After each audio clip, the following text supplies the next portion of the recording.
بكم وجزاكم الله خيرا على استضافتي للمرة الثانية، ولو أن أكثركم لا يعرفني ولا أعرفه، إنما قدر الله وما شاء فعل. Bismillah, alhamdulillah, wassalatu wassalamu ala rasulillah. Beliau tadi mengucapkan salam dan mendoakan semoga kita semua mendapatkan ilmu yang bermanfaat, dan juga semoga kita diberikan taufik sebagaimana diberikan kepada orang-orang yang salihin, dan semoga juga diberikan al-futuh sebagaimana diberikan kepada orang-orang yang ahli ma'rifat kepada Allah Subhanahu wa taala.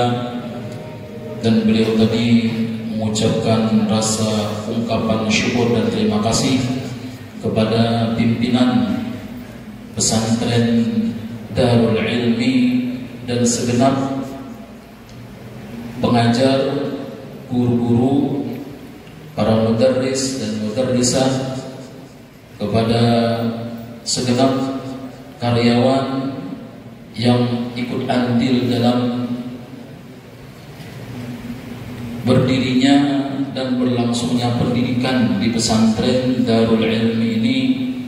Dan beliau menyebutkan bahwasanya kunjungan beliau ke sini adalah kunjungan yang kedua kalinya, walaupun sebagian besar mungkin santri yang hadir di sini pada masa itu belum ada, 7 tahun yang lalu. Semoga kita semua diberkahi oleh Allah Subhanahu wa taala. أولا بسندي المتصل إلى رسول الله صلى الله عليه وسلم في الحديث الشريف عن شيوخ الأجلاء العلماء المحدثين الذين أول ما سمعت منهم من حديث هو الحديث المسلسل بالأولية، فبسندي من شيوخي ومن خلالهم إلى عبد الله بن عمرو بن العاص رضي الله عنهما قال قال رسول الله صلى الله عليه وسلم: الراحمون يرحمهم الرحمن تبارك وتعالى ارحموا من في الأرض يرحمكم أو يرحمكم من في السماء. أجزتكم بهذا الحديث المسلسل بالأولية ذكورا وإناثا، semuanya qabilna, الحاضرين والحاضرات في قسم الإناث أيضا qabilna. فإذا أنت ستقول بعد ذلك أول حديث سمعته من المعتبر عبد الصبور كياني عن شيوخه المسلسل بالأولية، وتحدث به أولا ثم تقرأ بعد ذلك موعظتك أو حديثك أو فقهك أو غير ذلك من العلوم. فإذا هذه سنة العلماء، أول ما يسمع الناس منهم طلاب العلم، طبعا طلاب العلم، أول ما يسمع طالب العلم من الشيخ الذي رآه أول مرة الحديث المسلسل بالأولية. Jadi tadi beliau sudah mengijazahkan kepada kita semua satu hadis yang disebut dengan hadis al-musalsal bil awwaliyah. Jadi tadi beliau menyebutkan dengan sanad beliau yang tersambung kepada masyayikh, kepada syekh dan guru-guru beliau, dari guru beliau ke guru-guru sampai kepada Abdullah ibn Amr ibn al-As, yang mana hadisnya berbunyi: Ar-Rahimun yarhamuhumur Rahman tabaraka wa ta'ala irhamu man fil ardi yarhamkum atau yarhamkum man fis sama. Jadi dua riwayat yarhamkum dengan jazam, ada yarhamkum dengan rafa'. Yarhamkum atau yarhamukum man fis sama. Nah, jadi itu adalah merupakan sunnahnya para ulama. Para ulama apabila pertama kali bertemu dengan murid ini pertama kali bertemu dengan beliau, maka hadis pertama yang diriwayatkan ini Ar-Rahimun yarhamuhur Rahman tabaraka wa ta'ala. Jadi begitu pula nanti kalau setiap kita akan menjadi guru, nah pertama kali sebelum menyampaikan pelajaran pertama kepada murid yang pertama kali bertemu dengan kita, maka kita praktekkan seperti tadi. Saya telah mengambil atau dengan sanad saya yang tersambung dengan Syekh Mu'tabar Abdus Sabur dari guru beliau sampai kepada Ammar bin Abdullah bin Al-As. Apa? Yaitu adalah hadis al-musalsal bil awwaliyah namanya. Hadis yang musalsal bil awwaliyah. Jadi ini mesti dihafal ini. Mesti dihafal. Coba kita sama-sama. Ar-Rahimun yarhamuhumur Rahman tabaraka wa ta'ala. Irhamu man fil ardi yarhamkum aw yarhamukum man fis sama'. Nah itulah, hafal sudah kan? Nah itu nanti menjadi kebiasaan kita. Di setiap kita bertemu dengan murid yang pertama kali belajar dengan kita, ya, atau kita pertama kali mengajar kepada murid itu, maka riwayatkanlah hadis ini. Jadi di sini kita sebutkan bahwa bisa dengan sanad saya yang bersambung kepada Syekh Mu'tabar Abdus Sabur dan yang bersambung kepada guru beliau sampai kepada Abdullah bin Amr bin Al-As daripada Rasulullah sallallahu alaihi wasallam. ثانيا العلم صيد والكتابة قيده قيد صيودك بالحبال الواثقة فمن الحماقة أن تصيد غزالة وتسيبها بين الخلائق طالقة. العلم صيد. الآن سمعتم الحديث. الصيادون قيدوا الحديث في الكناش في الكشكول في دفتر الفوائد، اسمه باللغة العربية دفتر الفوائد، كشكول، كناش، 3 أسماء للدفتر الذي تكتب فيه الفوائد. فمن كان منكم يحمل القلم والدفتر ويسجل كل ما سمع فائدة فهو صياد ماهر. وأما الذي يسمع فقط فهو صياد غبي لأنه سينسى بعد انتهاء المجلس، كمن يصيد الغزالة ولا يربطها فتهرب مرة ثانية. فاحرصوا على العلم كما علمنا شيوخنا أن يكون معك دوما قلم ودفتر تسجل الفوائد من أستاذ، من محاضرة، من خطيب جمعة، من مذياع، من تلفاز، من كلمة في الطريق، من بائع الخضروات، فائدة تسجلها ويأتي عليك زمان تلزمك وتنفعك. Ilmu itu seperti binatang buruan. Jadi seseorang berburu, entah itu berburu kijang, apapun yang dia jadikan buruan di hutan.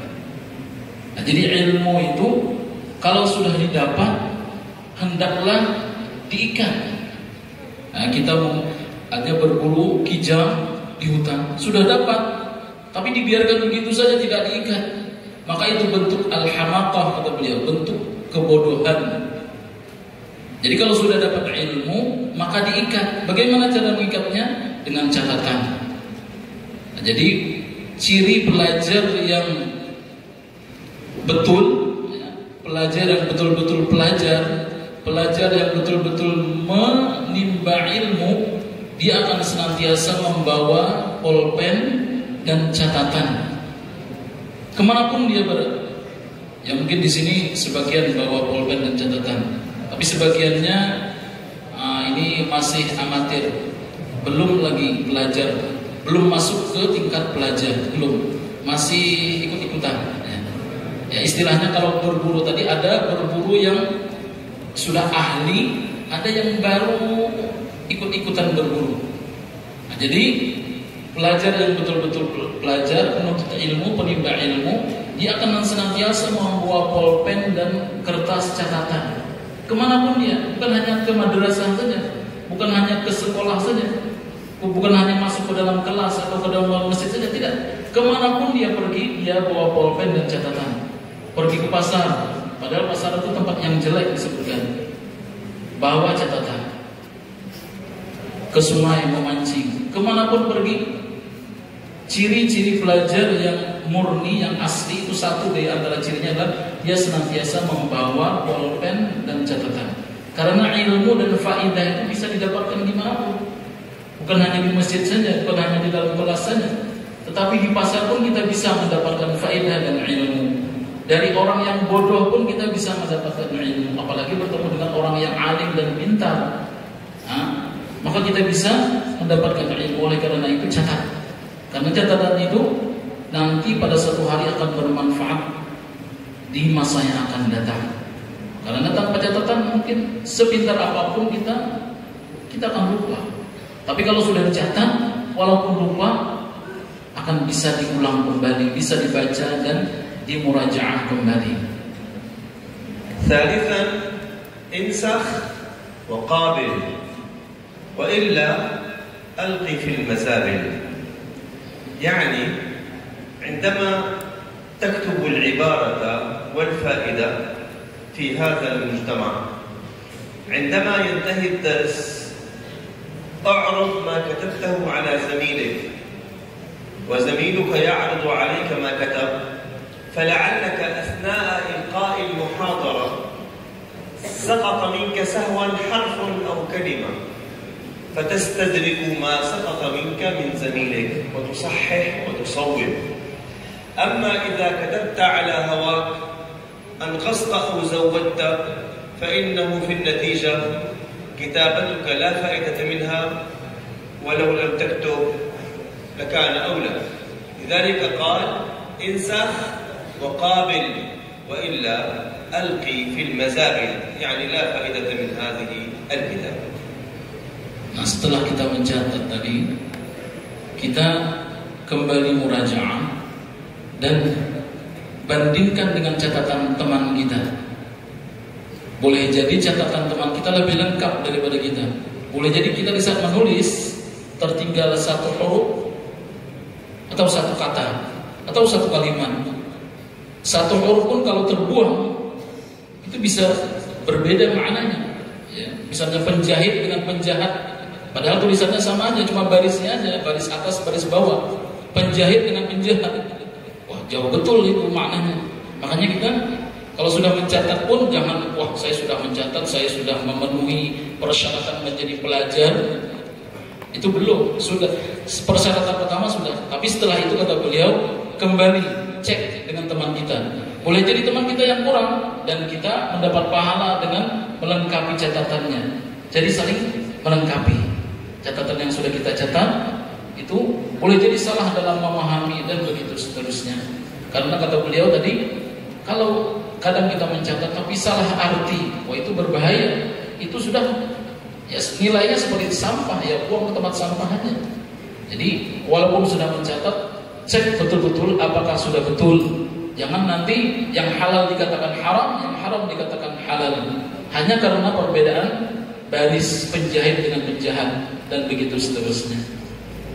من عادتي عندما أحضر طلاب العلم أو إلى طلاب العلم في المدارس والمعاهد أنني في نهاية المحاضرة أسأل الحاضرين سؤالا وأعطي هدية إذا أجاب على السؤال، ولكن السؤال مرتبط بالمحاضرة، فمن يكتب سيجيب ومن ينتبه سيجيب.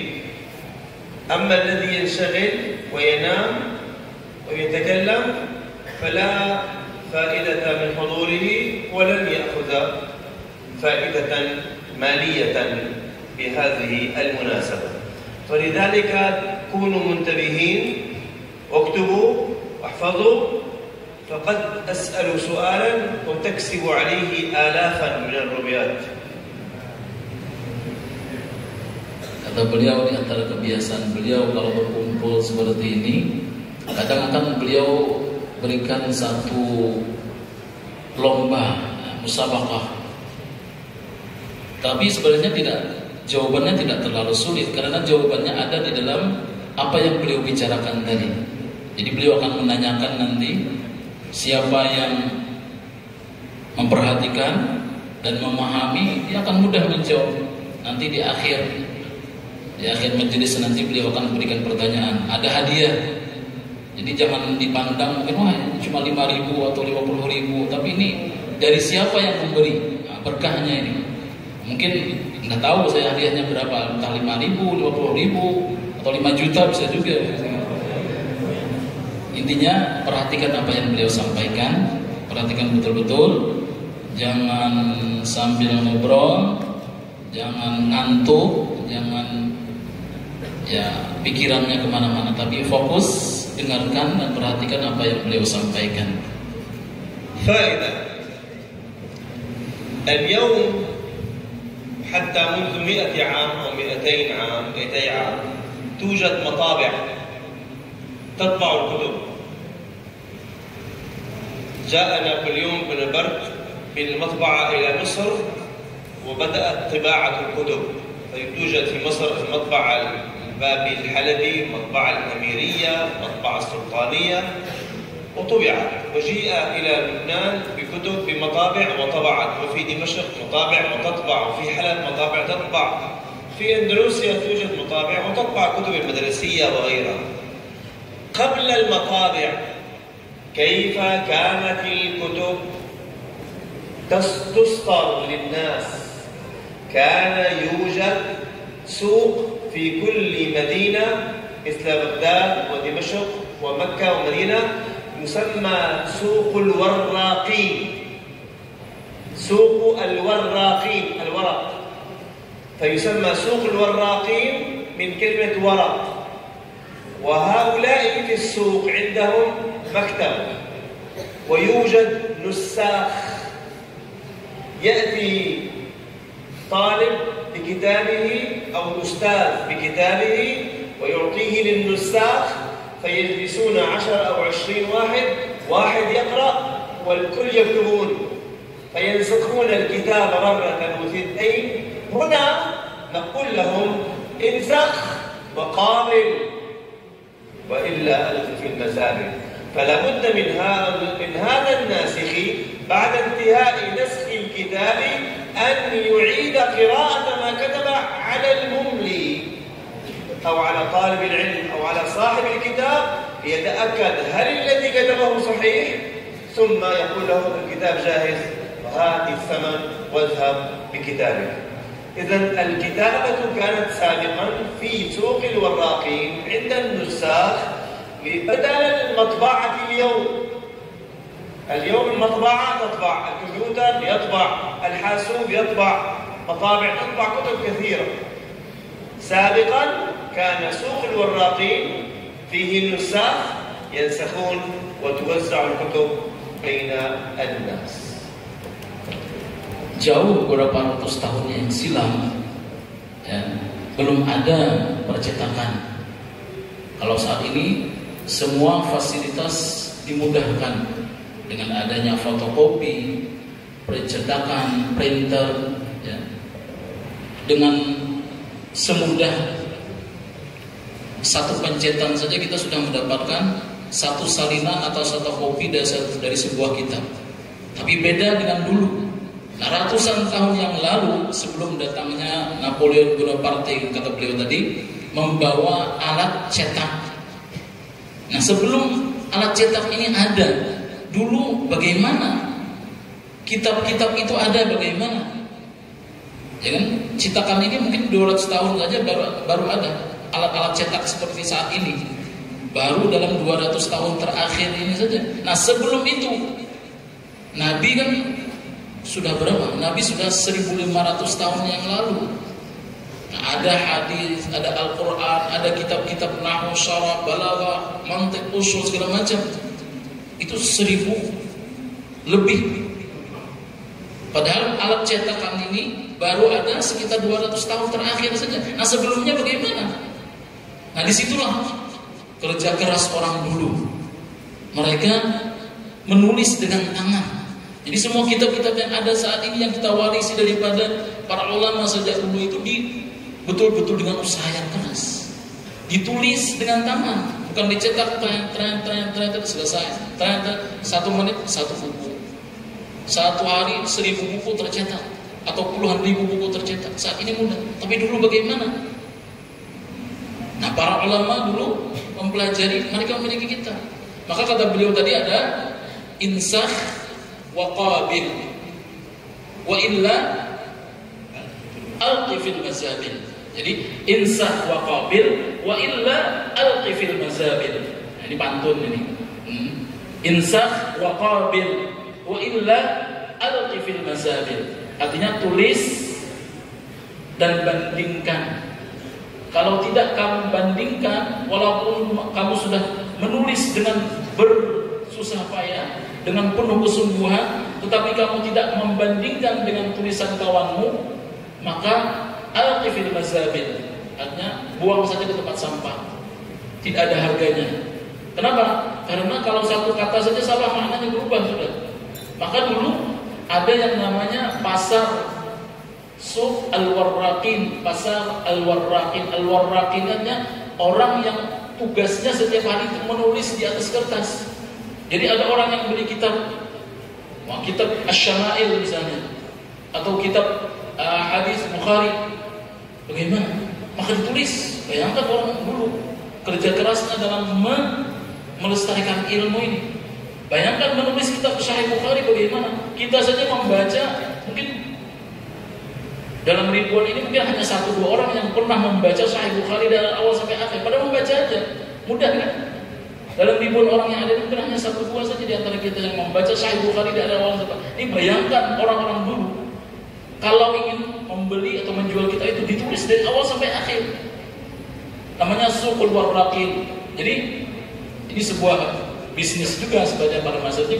Di pasar itu ada satu tempat atau beberapa toko-toko yang mana di toko itu ada orang yang membaca. Nah di satu toko itu mungkin ada karyawannya 10 orang. Nah 10 orang tujuannya menulis. Jadi satu orang yang mengimlakan, membaca. Ya, misalnya membaca hadis Bukhari tadi. Dari hadis yang pertama dia membaca, 10 orang ini masing-masing menulis. Nah setelah ditulis, mereka membanding lagi dengan kawan-kawan sekitarnya. Setelah dibanding, mereka baca lagi, yang mengimlakan lagi, memeriksa kembali. Baru selesai 10 kitab. Itu mungkin berminggu-minggu baru selesai satu kitab. Jadi kalau ada di toko itu 10 orang karyawannya, maka 10 kitab mungkin dihasilkan dalam seminggu misalnya. Itu setelah diinsah, ya, setelah ditulis, diqabil, muqabalah. Ya, muqabalahnya saling membanding untuk memeriksa, mencek, cek and recheck apakah sudah benar, apa yang kurang, apa yang lebih, apa yang barisnya salah, begitu orang dulu, begitu kerja kerasnya. Nah setelah itu baru mendapatkan satu kitab. Nah ini diantara hal yang saat ini sudah hilang. Kita sudah terlena dengan nikmatnya fasilitas yang ada. Selesai tercetak kita. نصيحة لطلاب العلم الذين سيصبحون علماء إن شاء الله.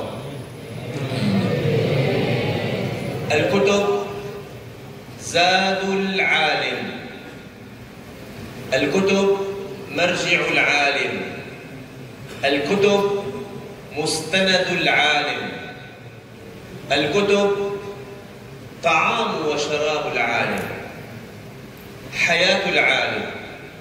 فإذا أردت أن تكون عالما فمن الآن ابدأ بشراء الكتب. كلما توفر معك بعض المال استشر أستاذك، قل له أنا عندي مبلغ كذا وأريد شراء كتب لمكتبة ستكون في بيتي فيها كتب قيمة، فماذا تنصحني أن أشتري الكتاب الأول ثم الثاني ثم الثالث؟ وهو يشير عليك تتخرج سنة سنتين بعد التخرج نزورك في البيت وإذ عندك مكتبة عامرة فيها كتب الفقه وأصوله، كتب التفسير وعلوم القرآن، كتب الحديث ومصطلح الحديث، كتب العقائد، كتب الأدب، كتب الشعر، كتب التاريخ، وإذ بك صرت صاحب مكتبة عريقة من توفير بسيط بدأت به وأنت تطلب العلم. هذه نصيحتي وستذكرون ما أقول لكم.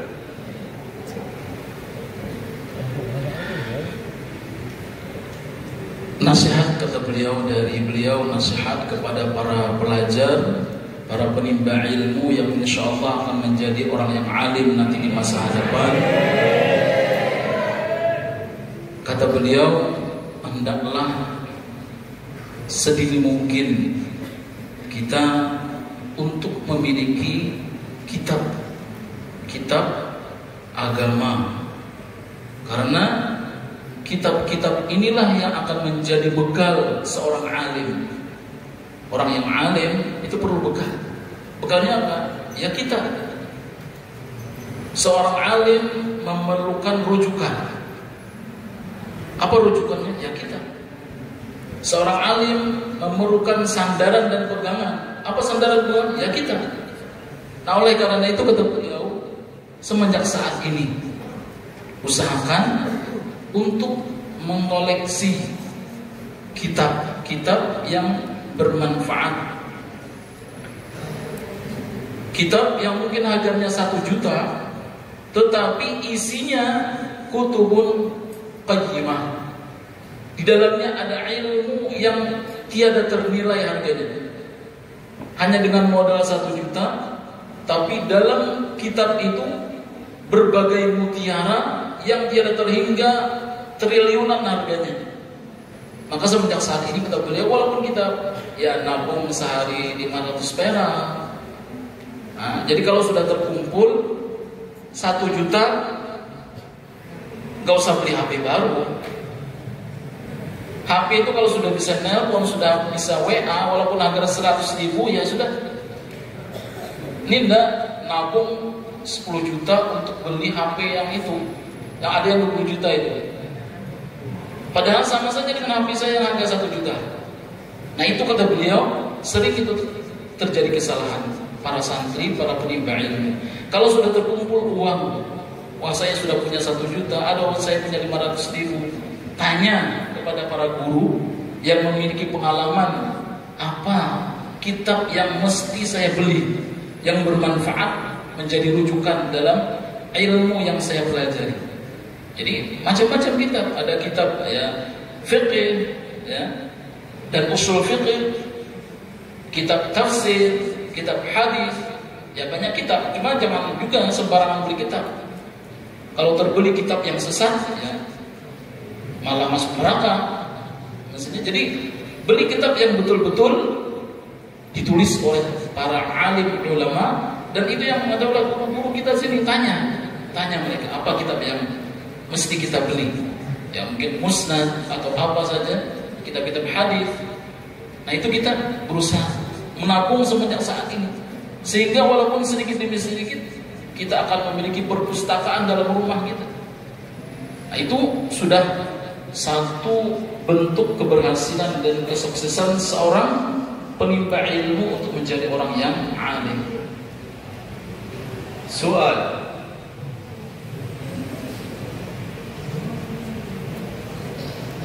الكتاب الذي كتبه النساخ في سوق الوراقين ماذا يسمى اليوم؟ Kitab yang ditulis di pasar Al-Warraqin ya pada masa itu yang ditulis oleh Pak Al-Warraqin. Al-Warraqin ini para penulis kitab pada masa itu. هذه الكتب لها قيمة أثرية فماذا تسمى؟ Nah, ini kitab-kitab seperti itu memiliki nilai sejarah, histori, ya, sebagai benda yang apa itu? من يعرف؟ Benda antik yang tua. Itu saat ini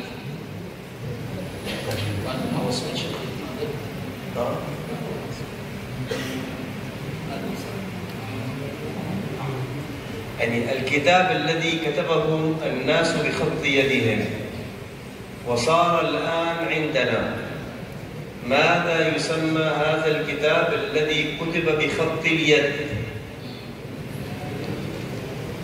Sebenarnya ini memerlukan kedalaman kalian dalam membaca sejarah juga. Cuma kata beliau, ada kitab yang lama yang dulu ditulis dengan tangan. Kalau kitab yang saat ini sudah dicetak dengan percetakan itu lain. Ini kitab yang ditulis dengan tangan oleh para di pasar Al-Warraqin tadi. Itu kan mungkin ada umurnya yang 1000 tahun, ada yang umurnya 500 tahun. Nah, percetakan ini baru ada 200 tahun atau 300 tahun terakhir. Nah, sebelum itu yang ditulis dengan tangan itu apa namanya? Kitab yang ditulis dengan tangan itu. Ini memerlukan kedalaman kalian dalam membaca. Siapa yang banyak membaca tahu itu sejarah itu. Nah, betul. Mada yusamma? Apa namanya? Al-Kutub al-Turath. Kutub al-Turath اسم مصطلح علمي. لكن ماذا يسمى؟ Ya itu betul sudah kutub al-Turath, cuma secara ilmiah ada istilah-istilah ilmiah. Maktub bi khatt al-yad. Yang ditulis dengan khat tangan itu apa namanya? Bil yad, bil khat.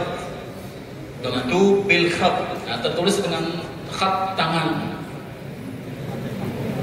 Lah, na'am. Tafadhal. Ada itu kata قل نسخ. منسوخ. لا، ليس هذا الاسم. هو تراث وهو منسوخ، لكن الآن إذا ذهبت إلى مكتبة تريد كتاب من القديم من المكتوب باليد، ماذا تقول له؟ تفضل. manuskrip ya. مخطوط. مخطوط. نعم. تقصد مخطوط؟ صح. ما شاء الله. الآن المكتبات العالمية فيها نوعين من الكتب، مخطوطات ومطبوعات. فالمخطوطات التي كتبت باليد وهذه تراثية وأثرية منسوخة، فهذه منها نطبع الكتب الجديدة. إذن منسوخ اللي هو مخطوطات وبعضها قيم جدا ثمنه بملايين الروبيات أو ملايين الدولارات، مخطوطات، والباقي في المطبعة مطبوعات. Nah, jadi ada makhtutat, ada matbu'at. Yang matbu'at itu kitab-kitab yang sudah dicetak saat ini dengan mudah.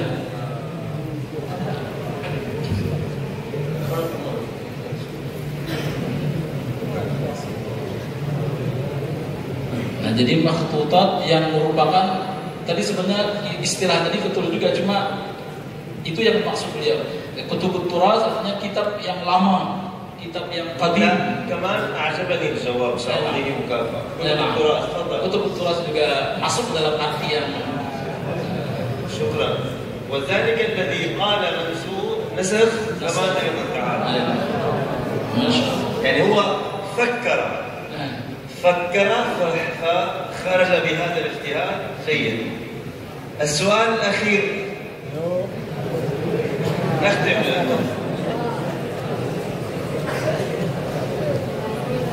الآن أتكلم بالإذاعة بالمذياع وتسمعون.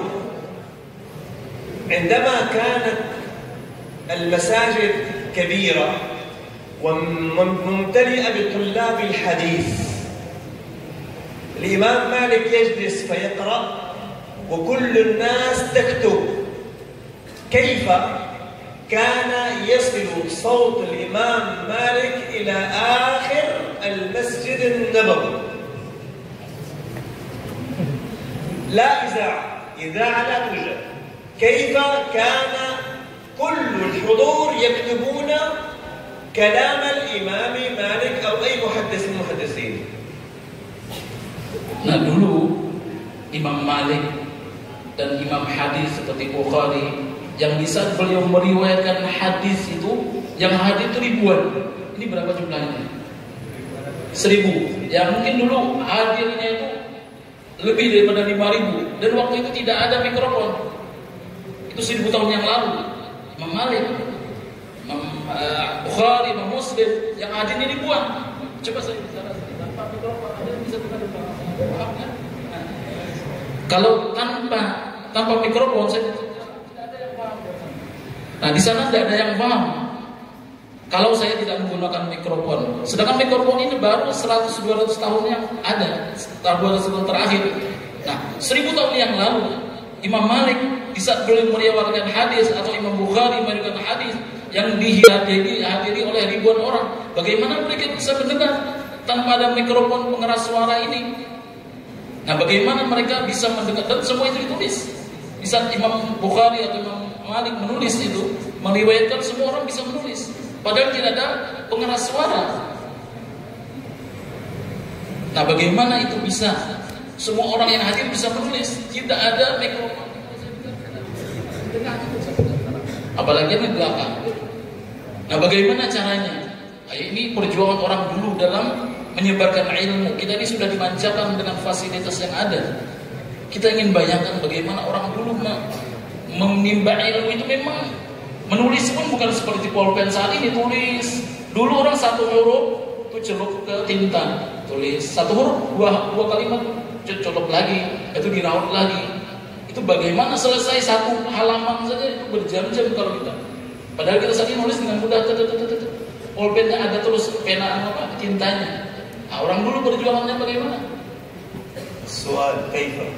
Jadi pertanyaannya, bagaimana dulu orang yang di ujung bisa mendengar apa yang disampaikan di sini tanpa pengeras suara? Betul.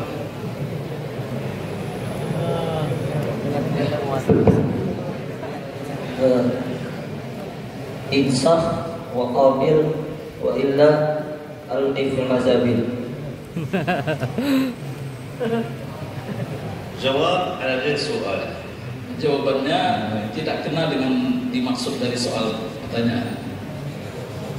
أنا أتكلم بدون ابتداع، والذين في المجلس كلهم يكتبون ما قلت. كيف وصل الكلام إليهم؟ Nah, bagaimana suara Imam Muhaddis itu meriwayatkan hadis sehingga semua orang bisa mendengar dan bisa menulis apa yang beliau ucapkan, beliau sampaikan, riwayatkan, tanpa adanya pengeras suara pada masa itu. لا أحد ينقل من الآخر، هم يسمعون. كيف يسمعون؟ كلهم يسمعون الحديث، فكيف سمعوا الحديث؟ Jadi semuanya ribuan orang itu bisa mendengar hadis. Bagaimana?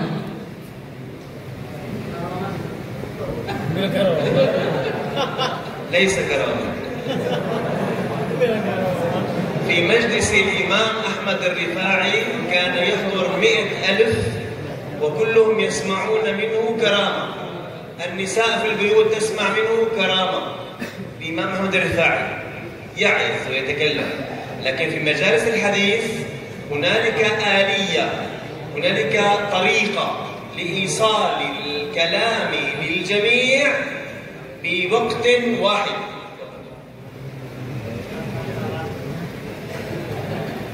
Al-wasitah.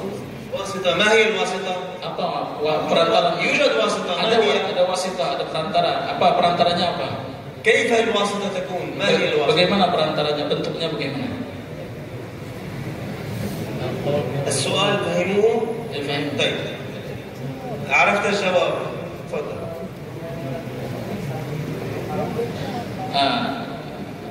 Bukan. Ini tadi perantara tadi bagaimana? Berikan gambaran yang lebih jelas. Jadi wasitah kata beliau artinya perantara.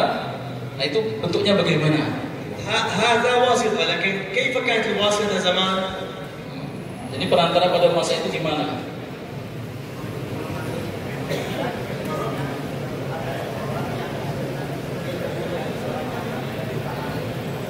Muballigh?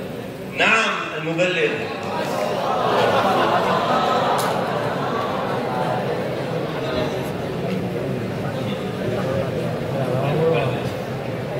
Jadi beliau tadi menjawab dengan bahasa Indonesia, tapi ya maknanya seperti itulah al-muballigh. Al-muballigh itu yang menyampaikan suara.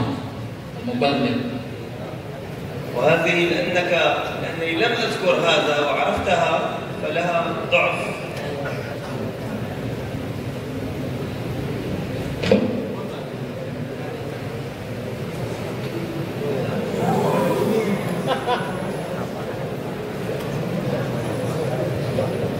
كيف الإمام مالك يتكلم؟ قف أنت قف stand up. طيب أنت قف واحد لا قف Diri, stand up, diri ya. بعده قف Yang lagi di belakang sana diri, yang واحد قف. satu. طيب أنت عفوا أنت قف تمام. Diri. أنت قف أنت Diri nggak usah takut, nggak usah takut. الآن هذا مبلغ. أنا حدثنا الإمام مالك سمعت؟ قل ماذا قلت أنا؟ حدثنا الإمام مالك. Sana Imam Malik. حدثنا الإمام مالك.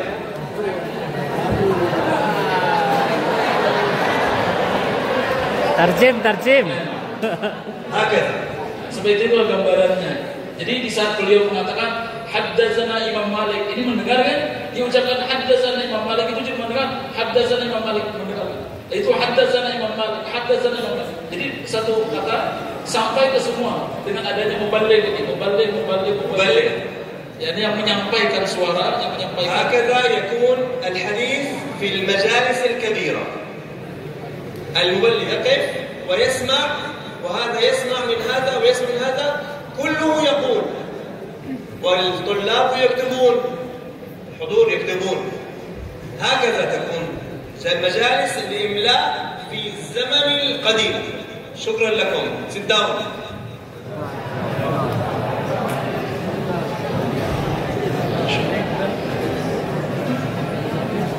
بارك الله بكم وجزاكم الله خيرا. شكرا لكم بدار العلم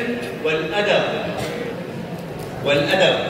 بدأ الشيخ بكلمة الأدب واعلموا أنه بلا أدب لا علم. علم وأدب. في علم ما في أدب طار العلم. يوجد علم وأدب يستمر. قال الإمام الشافعي رحمه الله درهم علم يحتاج إلى قنطار أدب. أدب التعلم، أدب تطبيق العلم، وأدب التعليم وتبليغ العلم. إذن ضروري أن يكون عند الطالب العلم أدب مع العلم. بارك الله بكم وجزاكم الله كل خير. Pentingnya ilmu beserta dengan adab. Jadi satu dirham ilmu itu memerlukan qintar adab. Artinya satu ilmu memerlukan 1 miliar adab. Ya. Walaupun kedua-duanya itu penting, ya, tetapi itulah adab itu diperlukan bukan hanya penuntut ilmu saja, tapi guru juga. Ya.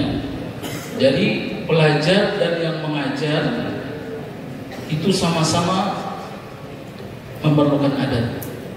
Jadi jangan sampai murid tidak beradab dengan gurunya, tapi ada juga guru yang tidak beradab dengan muridnya. Jadi adab itu diperlukan oleh semua, si pelajar dan si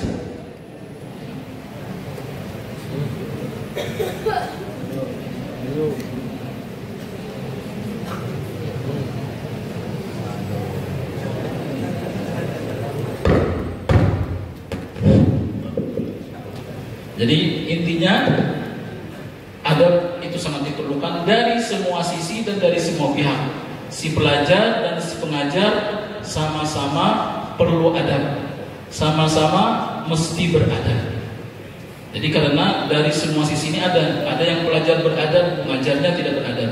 Ada pengajar yang sudah beradab, tapi pelajarnya yang tidak beradab. Jadi sekali lagi untuk kesuksesan terciptanya generasi ulama yang betul-betul ulama itu diperlukan adab dari semua sisi pelajar dan pengajar. Demikian, wassalamualaikum warahmatullahi wabarakatuh.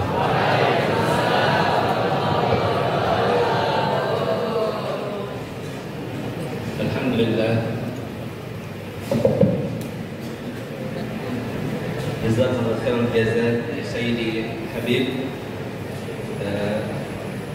Nahnu as-su'ada ala bihudurika al-akhir.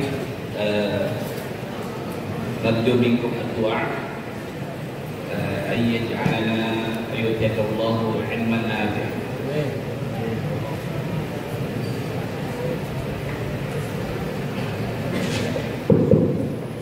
بسم الله الرحمن الرحيم. الحمد لله رب العالمين، وأفضل الصلاة وأتم التسليم على سيدنا محمد وعلى آله وصحبه أجمعين. اللهم اجعل جمعنا هذا جمعا مرحوما، وتفرقنا من بعده ميمونا محفوظا معصوما. اللهم اجمعنا عليك ولا تجعل تفرقنا إلا إليك. اللهم إنا نسألك علما نافعا وقلبا خاشعا ورزقا واسعا وشفاء من كل داء. اللهم إنا نعوذ بك من علم لا ينفع ومن قلب لا يخشع ومن نفس لا تشبع ومن دعوة لا يستجاب لها. اللهم علمنا ما ينفعنا وانفعنا بما علمتنا وزدنا علما نافعا يا أكرم الأكرمين. اللهم افتح علينا فتوح العارفين ووفقنا توفيق الصالحين وارد علينا بعوائدك الحسنى يا كريم. اللهم إنا نسألك أن تجعل الحاضرين ونحن منهم من العلماء العاملين الدعاة المخلصين المخلصين.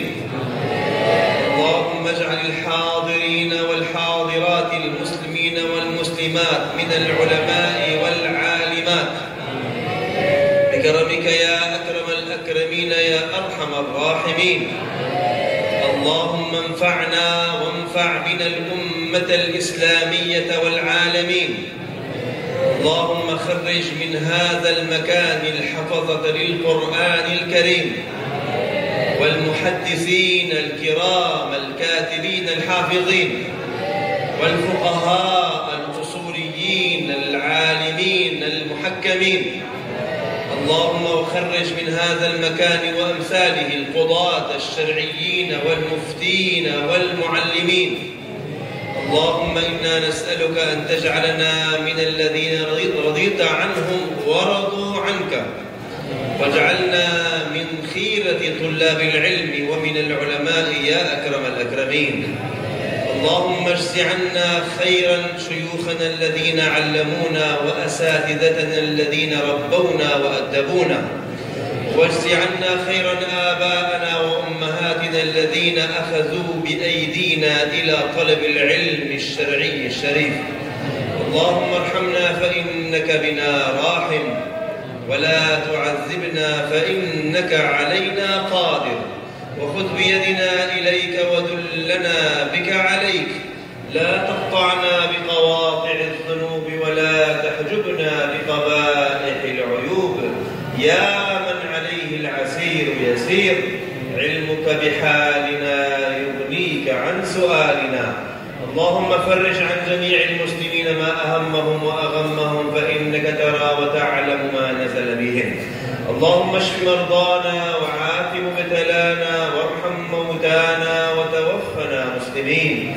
اللهم انصر المسلمين في مشارق الأرض ومغاربها يا أكرم الأكرمين. العالمين. اللهم انصر أهل غزة وفلسطين على الأعداء الظالمين.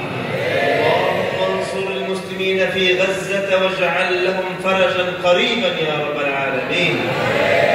اللهم أطعم جياعهم واكس عريانهم واسق عطاشهم وآو شريدهم يا كريم.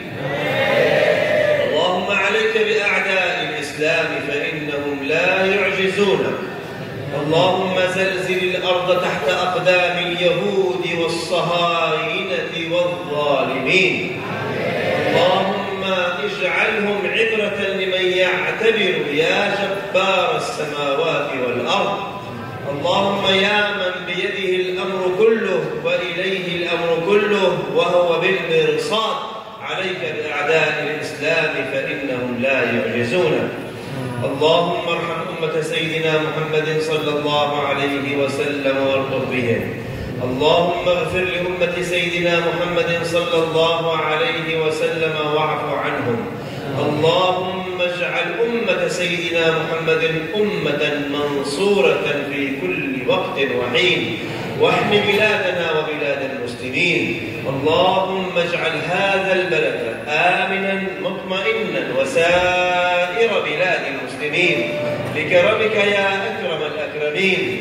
اللهم وأكثر من هذه المدارس والمعاهد والجامعات الإسلامية في كل مكان وزمان بكرمك يا حنان يا منان يا قديم الإحسان. واجزي خيرا من قام عليها معلما ومديرا ومربيا ومطعما وخادما ومشرفا ومرشدا ومؤدبا وناصحا. واجزي خيرا كل أب أرسل أبناءه إلى هذه المدارس الطيبة المباركة. واجعل طلابنا من الناجحين والناجحات ومن المتفوقين والمتفوقات ومن الذين نرفع رؤوسنا بهم يا أكرم الأكرمين. وصل اللهم على سيدنا محمد النبي الأمي الطاهر الزكي وعلى آله وصحبه وسلم. سبحان ربك رب العزة عما يصفون وسلام على المرسلين والحمد لله رب العالمين. شكرا لكم. تشكر إدريم بالتركي. Thank you بالإنجليزي. شكرا لكم بالعربي. تريما كاسي بالاندونيسي. والسلام عليكم ورحمة الله وبركاته.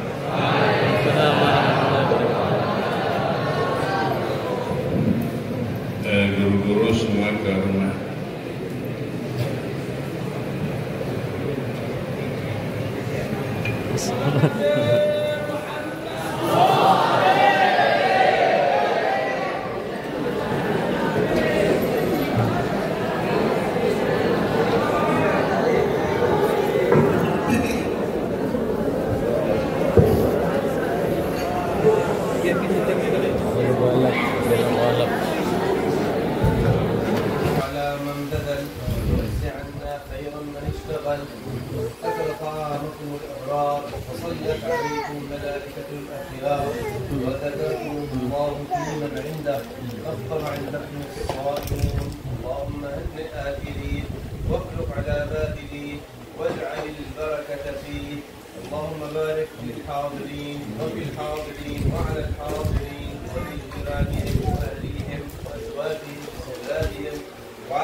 وأنفسهم وأموالهم والمسلمين. وصلى الله على سيدنا محمد وعلى آله وصحبه.